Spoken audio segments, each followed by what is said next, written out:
Welcome back friends, this is current affairs funda. दोस्तों, अभी SSC stenographer C&D का recruitment आया हुआ है। तो मैं इसमें बताना चाहूँगा कि कौन लोग इस फॉर्म को फिल कर सकते हैं। बेसिकली 12th पास जो लोग होंगे वो इस फॉर्म को अप्लाई कर सकते हैं। और इसके लिए पेपर का क्या पैटर्न होगा और किस लेवल की जॉब होती है, कहाँ कहाँ पर क्या वर्क प्रोफाइल होती है, तो सारी बातों के ऊपर मैं यहाँ पर डिस्कशन करूँगा आपसे। तो आप इस चैनल को सब्सक्राइब कर लें ताकि आपको हर एक सोर्सेज पता चलता रहे जब भी कोई नया रिक्रूटमेंट इस तरह से आता है। तो सबसे पहले हम जान लेते हैं इंपॉर्टेंट डेट कौन सी है। देखो, लास्ट डेट जो है इस एप्लीकेशन की वो होगी 15 जुलाई को, और ये स्टार्ट हो चुका है बिल्कुल। तो आप इसको बहुत ही जल्दी आप फिल कर सकते हैं इसकी वेबसाइट से। तो उसका लिंक भी मैं आपको दे दूंगा। और साथ में जो इसकी एग्ज़ाम की डेट है वो 4 सितंबर से 7 सितंबर के बीच में होगी। और एग्ज़ाम जो होगा वो ऑनलाइन होगा आपका। और एक इसके बाद में जो लोग एग्ज़ाम को दे लेंगे उसके बाद में उनका एक स्किल टेस्ट होगा। तो ये एग्ज़ाम के बाद में होगा। तो इसकी भी हम यहाँ पर बात करेंगे कि स्किल टेस्ट में बेसिकली टाइपिंग टेस्ट होता है ग्रुप सी और ग्रुप डी के लिए। ठीक है, तो इसकी हम यहाँ पर बात करेंगे। तो देखो, एज पहले क्या है। तो 1/8/2017 को जो एज का क्राइटेरिया है वो मिनिमम एज 18 वर्ष होनी चाहिए और मैक्सिमम जो है 27 ईयर्स होनी चाहिए। जो रिलैक्सेशन है वो आपका कमीशन के अकॉर्डिंग है। जो भी कोई गवर्नमेंट एम्प्लॉयमेंट आता है तो आप उसमें भरते हैं।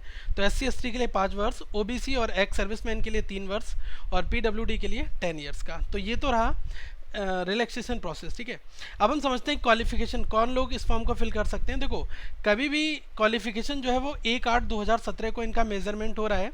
और वो कैंडिडेट इस फॉर्म को फिल कर सकते हैं जिन्होंने 12th लेवल पास कर लिया है या फिर उसके इक्विवेलेंट है या फिर उससे ऊपर की उनके पास में डिग्री या फिर ग्रेजुएशन है। ठीक है, तो वो लोग भी इस फॉर्म को फिल कर सकते हैं। लेकिन जो एज क्राइटेरिया है वो आपका, जो मैंने आपको बताया कि 18 से 27 के बीच में अगर आपकी वैल्यू आती है 18 से 27 के बीच में आपकी एज फिट बैठती है तो आप इस फॉर्म को फिल कर सकते हैं। देखो, अप्लाई आपको ऑनलाइन करना है। और ऑनलाइन कहाँ से करना है, ये पोर्टल रहा ssconline.nic.in। केवल इस पोर्टल पर आपको जाना है और इस पोर्टल पर जाकर आपको अप्लाई करना होगा। तो बहुत ही जल्दी इसकी लाइन ओपन हो जाएंगी। ओके, तो आप यहाँ पर इस वेबसाइट को रेगुलर चेक करते रहें। दूसरी चीज़ मैं आपको बता दूं कि जो एप्लीकेशन फ़ी है वो 100 रुपीज़ है हर एक कैंडिडेट के लिए।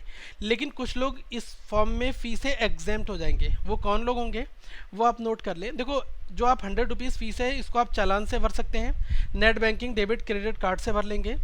और जो वुमेन कैंडिडेट्स हैं और जो कैंडिडेट्स हैं शेड्यूल कास्ट और शेड्यूल टाइप्स से रिलेटेड, या फिर PWD पर्सन विद डिसेबिलिटी हैं, या फिर एक्स सर्विसमैन हैं तो वो एलिजिबल हैं रिजर्वेशन के लिए, तो वो एग्जेम्प्टेड हैं इस फ़ी के लिए। तो ये बात यहाँ पर बताई गई है। ठीक है, बाकी सारे लोगों को फॉर्म फीस पे करनी है।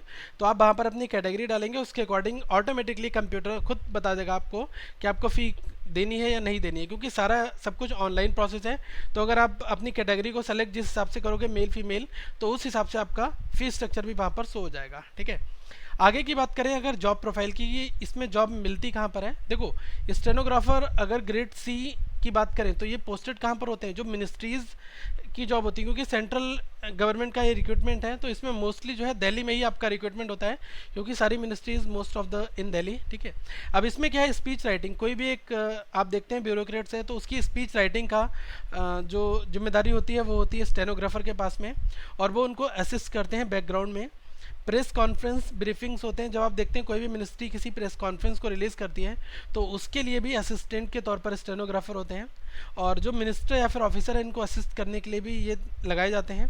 और हेल्पिंग इन पब्लिक रिलेशंस। ठीक है, तो ये सारे जो हैं ये डिपार्टमेंट होते हैं, ये वर्क प्रोफाइल होती है स्टेनोग्राफर की। और सैलरी जो है वो नए पे स्केल के अकॉर्डिंग बनेगी। ओके, तो उसके बारे में भी कमीशन ने कुछ रिवील नहीं किया है कि क्या सैलरी होगी, लेकिन आने वाले टाइम पर मैं आपको ज़रूर इन सब के बारे में बताऊंगा। अगर एग्जामिनेशन पैटर्न की बात की जाए तो देखो, एग्जामिनेशन पैटर्न में केवल आपके 3 टॉपिक पूछे जाएंगे, जिसमें दोस्तों आप देख सकते हैं जनरल इंटेलिजेंस और रीजनिंग। ये जो है 50 नंबर के क्वेश्चंस होंगे, 50 मार्क्स के होंगे। ठीक है, 50 क्वेश्चन और 50 नंबर के। जनरल अवेयरनेस के 50 क्वेश्चन होंगे, 50 मार्क्स के होंगे ये। और इंग्लिश लैंग्वेज और कंप्रेंशन जो है वो 100 मार्क्स का, 100 क्वेश्चन 100 मार्क्स के, और 2 घंटे का आपको टाइम दिया जाएगा। तो मतलब 2 घंटे में 200 क्वेश्चन। और नेगेटिव मार्किंग आपको पता है 0.25 है। अगर आपको +1 मार्क्स मिल रहा है तो उस पर 0.25 आपका नेगेटिव कटेगा। जैसे ही आप ये वाला टेस्ट क्लियर कर लेंगे उसके बाद में क्या आपका एक स्किल टेस्ट होगा। ठीक है, स्किल टेस्ट में क्या क्राइटेरिया है उसकी भी हम यहाँ पर बात करेंगे। स्किल टेस्ट इसका थोड़ा सा टफ होता है क्योंकि उसमें टाइपिंग स्पीड आपको काफ़ी अच्छी लानी होती है। और जॉब बहुत अच्छी है अगर आप इनिशियल लेवल पर हैं और आप डायरेक्ट सेंट्रल रिक्रूटमेंट चाहते हैं तो आपके लिए ये काफ़ी एक अच्छी अपॉर्चुनिटी भी है। अब देखो डिटेल्ड सिलेबस की अगर मैं दोस्तों बात करूं तो देखो इसमें जनरल इंटेलिजेंस में इन्होंने क्या क्या लिखा है।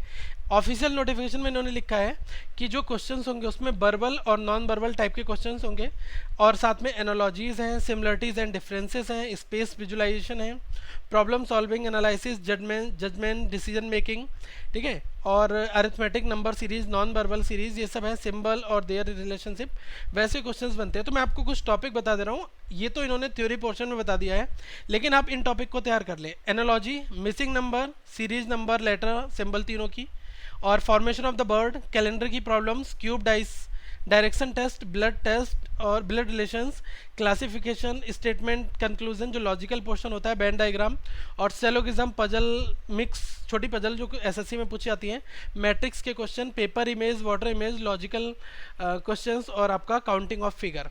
दोस्तों इसमें कुछ बड़े टॉपिक हैं जिनकी डिमांड बहुत ज़्यादा रहती है कि कैलेंडर का टॉपिक अभी नहीं हुआ है, क्यूब एंड डाइस का नहीं हुआ है, तो उन टॉपिक को मैं यहाँ पर डिस्कस करूँगा। बाकी ऑलमोस्ट हमने सारा डिस्कशन कर चुके हैं और एसएससी के लिए सारी रीजनिंग मैं बहुत ही जल्दी कवर करने की कोशिश करूँगा, उस पर मैं वर्क कर रहा हूँ दोस्तों।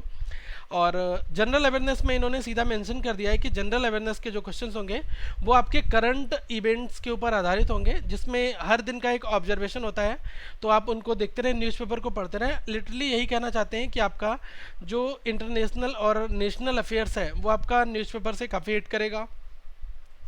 और कुछ क्वेश्चंस होंगे भारत और भारत के पड़ोसी देशों के बीच के रिलेशंस के ऊपर कि कैपिटल करेंसीज क्या है, यहाँ पर उनकी डेलीगेट्स कौन है, वहाँ पर हेड ऑफ द स्टेट कौन है, ये क्वेश्चन बनते हैं। और अगर बात की जाए दोस्तों sports, history, culture, geography, economic, ठीक है, general polity including constitution, scientific research, ये सारी चीज़ें पूछ जाएंगी, मतलब कि पूरा का पूरा जीएस वाला पोर्शन उसका एक फंडामेंटल ये लोग एग्जाम्स में आपसे पूछेंगे। तो मैं आपको केवल एक बुक के बारे में बताऊंगा, आप बुक को थोरली रीड कर लें, आपको काफ़ी कुछ वहाँ से आइडिया लग जाएगा। इवन एसएससी लेवल तक की जो जीएस होती है वो उसमें कवर हो जाएगी, ठीक है। तो बुक के लिए मैं आपको भी बताता हूँ, लेकिन उससे पहले आप देख लें कि इंग्लिश का जो पेपर है 100 मार्क्स का, उसमें क्या क्या चीज़ों के ऊपर यहाँ पर बात की गई है।